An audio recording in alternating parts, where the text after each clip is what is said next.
Hey, people's people. How you doing today? These are rough times.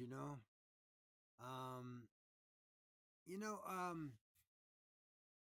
I think for any problem, there's an intelligent solution.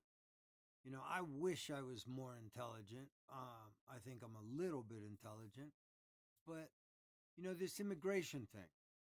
I think green cards are okay. We need workers. And I think Kennedy had a good idea, you know? Like we can do these things civilly, let's say, kindly. He said give all passport, and then you can have a task force like an IRA or task force, not IRA, IRS task force that goes around and makes sure that all employers are hiring people that have a US passport. And you can do the same thing with landlords. Okay. So, what this does is if people don't have a place to live and people don't have a job, they're just not coming. They're not coming to the US. So that's pretty simple. We don't have to, and the task force would cost a little bit of money, sure.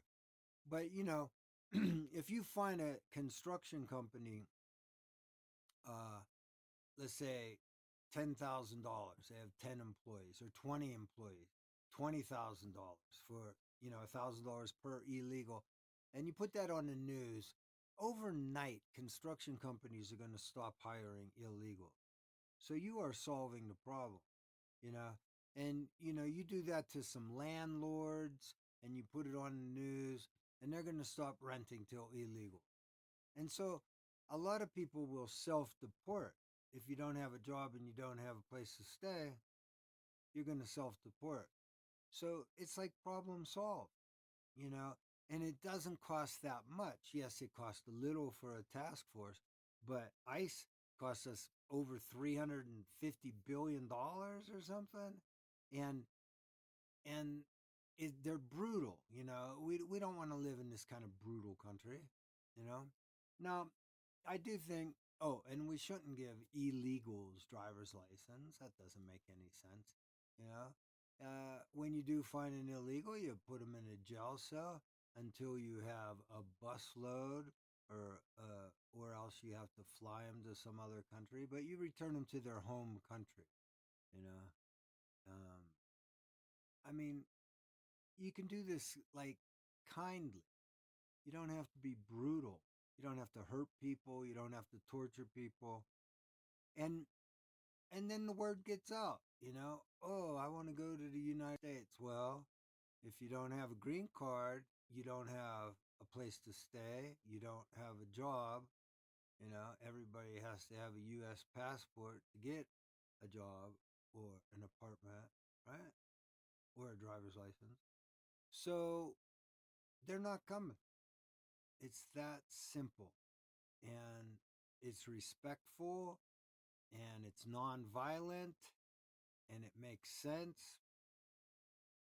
And my main reason is not about prejudice. My main reason is population. Like this town I'm in, I moved here like 35 years ago. I loved this town. It was beautiful, beautiful, beautiful. And we're just overpopulated, and that's whites and minorities, just everybody, it doesn't matter what color you are. We're overpopulated, in the last 35 years. And so I'm not in the population. So we don't need any new people in our country. We need to take care of the people we have in our country better than we do, and create opportunities for the people in our country and house the people in our country. We don't need additional bodies.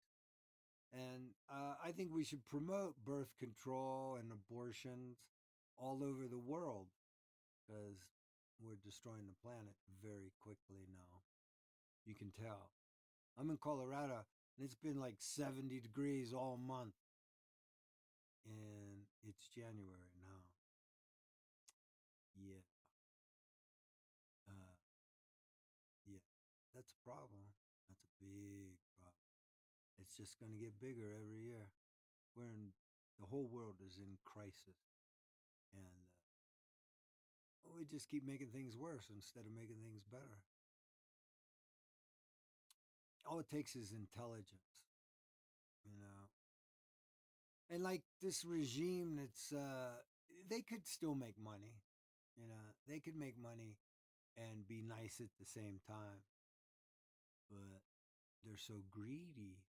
They want everything, and these billionaires want everything.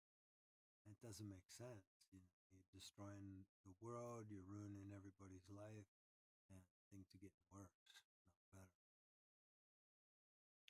So again, I think intelligence has answers, and the immigration problem is easily solved